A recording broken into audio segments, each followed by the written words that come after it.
What's going on, Mets fans? It's the Morning Beer Podcast. Devereaux Davis, your host, man with the Mets tattoo, and today we're going to be talking about our new manager of the New York Mets, Carlos Mendoza, and the presser that he had yesterday.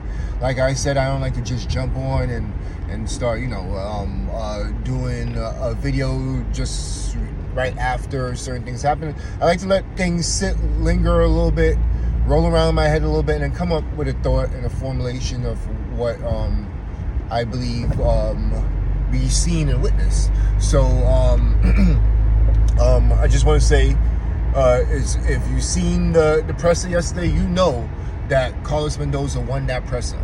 And I know we said that before with Billy Epler's, the other hires made previously, Buck Showalter. Of course, you knew Buck was going to win it because Buck was always a New York type of guy anyway, coming up with the Yankees and stuff like that. But just like I suspected, Carlos Mendoza, who was in the Yankees organization for a decade or more, would have presented himself like a New York guy. And it's important when you're going to be managing in New York, dealing with the press, dealing with the media, dealing with the fan base, you wouldn't want a New Yorker in there instead of a Midwest guy like Craig Counsell. And this is the last time you're going to pretty much speak about Craig Counsell. That's in our rearview mirror. That was never going to happen. He was using us for money to set the market, what better team to use, and kind of that's what's going to probably happen with Shohei Ohtani too. He's going to potentially use us to get more money. Things that Trevor Bauer did. These are things that's going to normally happen when you have the richest owners in almost sports. And I think Steve Cohen's is the richest owner in sport, definitely in baseball. These are things that's going to happen. You're going to get used. So I'm glad they pivoted. I'm glad they pivoted the right way, not with like a retread like Gabe Kapler or something like that. They went first-time manager, which is awesome. I believe sometimes that it's good. Every manager that ever managed was a first-time manager at one point. Every Bruce Bochy, every Dusty Baker, every Buck Showalter was a first-time manager. So there's nothing wrong with being a first-time manager. You have to be. Bill Belichick at one point was a first-time coach. So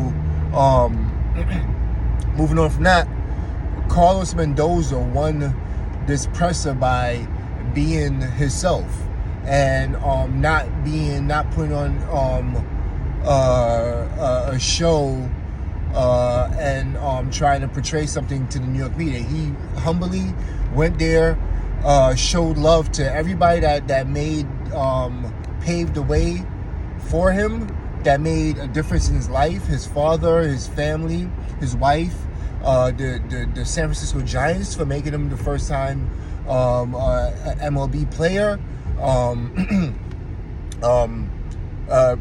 Everybody, Luis Aparicio, who was the first Venezuelan player to make it to the Hall of Fame, former second baseman for Chicago White Sox. Everybody, Willie Randolph. It brought up old Chili Willie, and he brought up a lot of people that influenced him in the Yankee organization. Rob Thompson, Luis Rojas, who had connection with the Mets. He spoke to him when he was given the opportunity to opportunity to interview for the manager's position. He got into Willie Randolph's ear, who definitely, sorry, I had to turn the heat down. And no, I'm not wearing a turtleneck. This is just a high sweater, so don't make fun of me for wearing a turtleneck. But he spoke to Willie, and he explained how Willie has such a big influence in his life. Of course, they're both infielders. They're both in the Yankee organization. So what's the implications and ramifications of Willie, the former Met, being a huge influence and one of the most solid influences to Luis Mendoza? Could he potentially be a bench coach on his staff going forward? Could he potentially be somebody that have a reunion with the Mets in some type of capacity? He never was given that opportunity to come back to us. He was in the Yankees organization. I think he's currently an infield instructor right now. But he was in the Yankees organization. Not sure how heavy he's into baseball, if he's just a seasonal instructor, spring training of sorts. Not really, but we'll do our due diligence and our homework. Could he come back and be a bench coach in some capacity? Could he be a third base coach? Could he be something that's, first base coach? Could he be beneficial to the New York Mets in the sense of being on the coaching staff down the line? So that's something that's intriguing in a sense. Willie seems like he's been away from the game for a long period of time, but he also seems like he still dips his toe in there as an instructor. So, and the rapport that he has with Mendoza, this could be something good as a bench coach because he's giving him a different experienced eye, even though it's been over a decade, 15 years ago, Willie being on the bench. If Willie's been paying attention to the analytics of the game and so on and so forth, he would be able to be serviceable in that position. Now, it's good to get somebody that you feel is not going to be an heir apparent as a bench coach. So Willie definitely wouldn't be looked at as a young bench coach that could potentially take your position down the line. You want Carlos to be the long-term manager for the New York Mets and successful manager. So I think he put successful pieces around him. A lot of people are saying, bring back Terry Collins as a bench coach. I have no problem with that either. Excuse me, my voice is cracking. It's early in the morning. Didn't finish my coffee yet. I have no problem with Terry, but I think Willie makes more sense because of their relationship together and them knowing each other and feeding off each other. Now, he did mention that Jeremy Hefner is coming back as a pitching coach. I'm not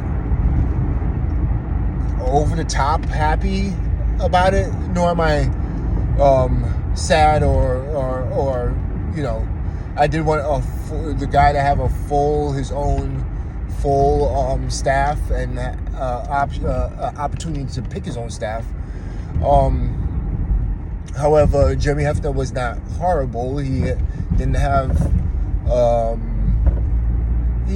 just 50-50 about the return of Jeremy Hefner, and it is what it is. So not mad, not sad. Not mad, not sad, not glad. Now back to the presser and the guy that we got was he's such a personable person. He didn't leave nobody out. He thanked everyone that he possibly can thank. And he just won us over as a New York guy. Now, if you put in comparison to Craig Counsellor's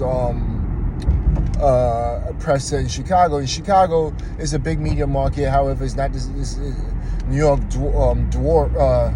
Pretty much is a giant compared to Chicago and dwarfs Chicago. This pretty much the way Craig Counsellor's presser went, and he just it's night and day as far as what Mendoza's personality and winning over the room and what he has to bring to the table. Let Craig Counsellor stay in the Midwest and deal with the Midwest and the corn kickers and stuff like that. And we're done with Craig Counsellor. But it's I think we lucked out more so than people would like to admit. I believe people won over by him now. I think at least 65 to 75% of the fan base is happy about it. We got great management in David Stearns. This is what we wanted. Believe in David Stearns in his hiring process and who he's going to hire. Today, I'm about to go, speaking about me personally, I'm about to go interview somebody to come work for me. And it's the people above me, I believe that they should trust my judgment in who I'm going to go hire and who I'm going to interview, and if I'm making the right decision. So I would believe that David is given that from Steve Cohen, and I believe us as fans should give David that opportunity to do his job. And that's pretty much what I believe David did, was go out there and pick who he believes will be the right person for that job and who's able to lead this team. So what Carlos showed was a lot of leadership, a lot of people that's gonna work and play for him. I like him a lot. A lot of people have good things to say. Anthony Volpe had good things to say, that he used to lead the meetings and when he was with the Yankees, he used to lead the meetings more so than Aaron Boone. And he was such a great influence in him in starting his career with the Yankees. Reggie Jackson tweeted that Yankees lost Rob Thompson and another great one in Carlos Mendoza.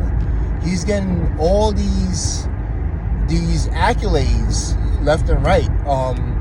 He spoke on the phone with the Core Four with Frankie Lindor. Happy birthday, Frankie! Turned 30 yesterday, I believe. Pete Alonso, Brandon Nemo, Edwin Diaz. He spoke to a lot of these people over the phone or via text, and he's already getting a rapport with them and a relationship with them, which is what you want,